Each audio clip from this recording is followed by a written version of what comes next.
आज की कहानी एक रेस्टोरेंट से शुरू होती है जिसमें बॉब नाम का आदमी खाने का कब से इंतजार कर रहा था। खाना आने पर वो उसे देखकर कहता है, तुम्हारा खाना और तुम्हारा काम दोनों ही ठंडे हैं जिम। ये सुनकर जिम उससे देरी के लिए माफी मांगता है, मगर बॉब कहता है माफी मांगने की जरूरत नहीं, मैं 6 महीने पहले यहाँ आया था और तब तुम्हारे पिता शेफ थे। वो खाना जल्दी भी बनाते थे और उनका खाना स्वाद भी होता था। तुम्हारा खाना तो देखकर मेरा मन ही खराब हो गया है, मैं बाहर जाकर बिमल ही चबा लेता हूँ। इतना कहकर बॉब वहाँ से चला जाता है। दरअसल जिम इस रेस्टोरेंट का शेफ और मालिक दोनों ही था। इस रेस्टोरेंट को पहले उसके पिता चलाया करते थे, लेकिन अपने पिता की मौत के बाद अब जिम ही इस रेस्टोरेंट को चलाने लगा था। अब रेस्टोरेंट के फोन की घंटी बजती है और जिम उसे उठाता है। दूसरी तरफ से एक आदमी कहता है कि मुझे आज एक प्राइवेट डिनर पार्टी करनी है और उसके लिए मुझे एक शेफ की जरूरत है। जिम पहले कैलेंडर देखता है कि कहीं उसे कोई काम तो नहीं। जब उसे लगा कि वो फ्री है तब वो कहता है कि मैं आपकी पार्टी के लिए डिनर तैयार कर सकता हूँ। इसके बाद दूसरा आदमी उसे अपने घर का पता बताकर कहता है कि हम पार्टी में सिर्फ मीट खाते हैं। इतना कहकर वो फोन काट देता है और फिर जिम भी फोन रख देता है। कुछ देर बाद जिम उसी पते पर पहुँच गया था जहाँ उसे बुलाया गया था। घर का दरवाजा घर की मेड खोलती है जिसका नाम नीना था। जिम उसे अपने बारे में बताता है और तभी अंदर से आवाज आती है, नीना इसे अंदर आने दो। ये सुनकर जिम अंदर आता है, जिसके बाद नीना घर का दरवाजा बंद कर देती है।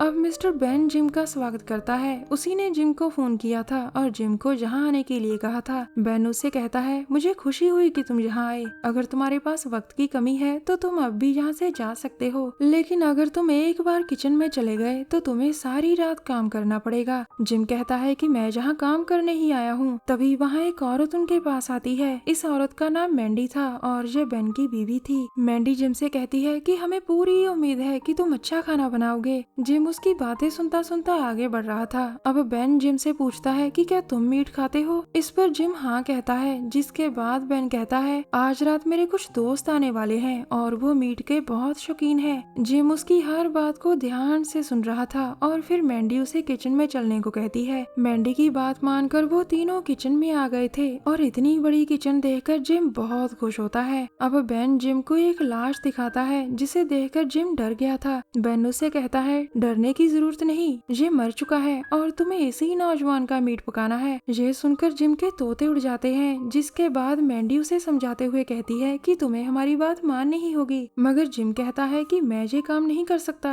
अब बेन उसे पैसों का लालच देता है, लेकिन जिम पैसे लेने से मना कर देता है। बेन उसे समझाते हुए कहता है तुम्हें हमारी बात माननी ही पड़ेगी जिम, क्योंकि तुम्हारे पास कोई और रास्ता नहीं। वैसे भी तुम और तुम्हारा रेस्टोरेंट फेल है। अगर तुमने हमारी बात मानी तो मैं तुम्हें काफी पैसा दूंगा और तुम्हारी जिंदगी बेहतर हो जाएगी। उसकी बातें सुनकर जिम सोच में पड़ गया था। अब बेन फिर कहता है वैसे भी आने वाले समय में हमारी धरती पर 2 तरह के लोग होंगे, एक जो शिकारी होंगे और दूसरे लोग खाना होंगे। मैं चाहता हूँ कि तुम मेरी तरह अभी से शिकारी बन जाओ, नहीं तो हमें तुम्हारा शिकार करना पड़ेगा। इतना कहकर बेन और मैंडी वहाँ से चले जाते हैं, जबकि जिम गहरी सोच में पड़ गया था। मैंडी और बेन के चले जाने के बाद जिम लाश को काटने का फैसला करता है। कुछ देर बाद बेन के घर में पार्टी शुरू हो चुकी थी और जिम भी वहाँ खाना लेकर आ गया था। बेन उससे पूछता है कि तुमने कौन सी डिश बनाई है। इस पर जिम कहता है मुझे पता है कि आप सभी लोग अमीर और इज्जतदार हैं, इसलिए मैंने एक ऐसी डिश बनाई है जो आपको तंदुरुस्त रखेगी। जिम की बातें सुनकर सभी मेहमान हैरान थे और वो डिश को देखने के लिए बेचैन होने लगते हैं। अब जिम उन्हें नई डिश दिखाता है और नई डिश में सिर्फ सैलड था। सैलड देखकर सभी मेहमान गुस्सा करते हैं और वो जिम को गालियां देने लगते हैं। उनका गुस्सा देखकर जिम उन्हें समझाने लगता है कि हमारी सेहत के लिए सैलड बहुत जरूरी है। दरअसल जिम लाश को काटने में सफल नहीं हो पाया था और वो अब किसी तरह पार्टी डालने की कोशिश कर रहा था, मगर उसकी बातें सुनकर मेहमान बेन पर भी गुस्सा करते हैं और उसे कहते हैं पार्टी में सैलड हमारा कुत्ता भी नहीं खाता। मेहमानों का गुस्सा देखकर मैंडी जिम को किचन में बुलाती है। किचन में आकर वो जिम से कहती है मेरे सभी मेहमान मीट खाना चाहते हैं, अगर तुमने उन्हें मीट नहीं खिलाया तो मैं तुम्हें मारकर तुम्हारी ही डिश बना दूंगी। इतना कहकर वो चली जाती है, जिसके बाद जिम सोच में पड़ जाता है। बेबस जिम के सामने अब कोई रास्ता नहीं बचा था।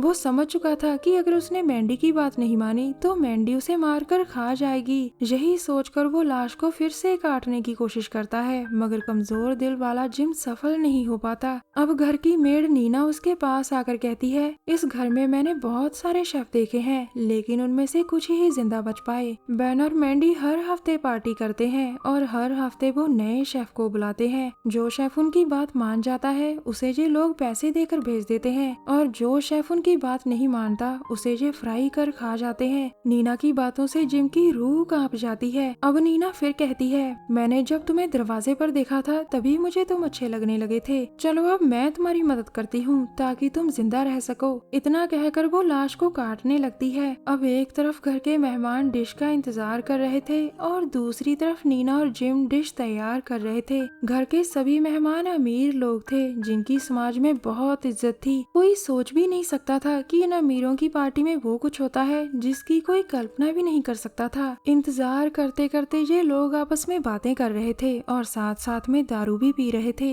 उधर जिम किसी तरह डिश तैयार कर रहा था। अगर आज नीना उसकी मदद ना करती तो यकीनन इस समय उसी की डिश बन रही होती। कुछ ही देर के बाद जिम नई डिश लेकर मेहमानों के सामने आता है। बेन उससे डिश के बारे में पूछता है जिसके जवाब में जिम बताता है, आप लोगों के स्टेटस और स्वाद के अनुसार ही मैंने नई डिश बनाई है। इस डिश के लिए मैंने पहले हाथों और पैरों को फ्राई किया और उसके बाद उनके ऊपर कलेजे की ग्रेवी डाल दी। जिम की नई डिश के बारे में सुनकर सभी लोग खुश होते हैं, जिसके बाद जिम उन्हें डिश परोसने लगता है। थोड़ी ही देर बाद सभी मेहमान बेन से पूछते हैं कि वो मीट का इंतजाम कैसे करता है। इस पर बेन बताता है, मैं सिर्फ जवान लोगों का शिकार करता हूँ क्योंकि उनका मीट अच्छा बनता है। मुझे जब भी कोई जवान इंसान अकेला दिखता है तो मैं उसे उठा लेता हूँ। इसी बीच जिम उन्हें खाना परोस रहा था और अचानक बेन उसे मीट खाने को कहता है। बेन के बार बार जोर देने पर जिम उसकी बात मान जाता है और इंसानी मीट खा जाता है। अब बेन और मैंडी अपने मेहमानों से कहते हैं, अगले हफ्ते हम एक बेबी को खाएंगे। ये सुनकर सभी लोग तालियां बजाते हैं और जिम उन्हें हैरानी से देखने लगता है। उनकी बातें सुनकर जिम को गुस्सा आ जाता है और वो सभी पर हमला कर देता है। बेन उसे रोकने के लिए उस पर गरम गरम मोहिनी चाय फेंकने की कोशिश करता है, मगर जिम उसके ही चेहरे पर चाय फेंक देता है। जिम ने कुछ ही पलों में सभी को जख्मी कर दिया था, जिसके बाद वो वहाँ से भागता है। उसे रास्ते में नीना भी मिलती है और वो उसे भी अपने साथ चलने को कहता है। अब वो दोनों पीछे वाले रास्ते से भागने लगते हैं क्योंकि सामने वाले रास्ते पर तो बेन हो सकता था। अचानक उनके सामने बेन आता है और वो जिम से कहता है कि तुम कहीं नहीं भाग सकते।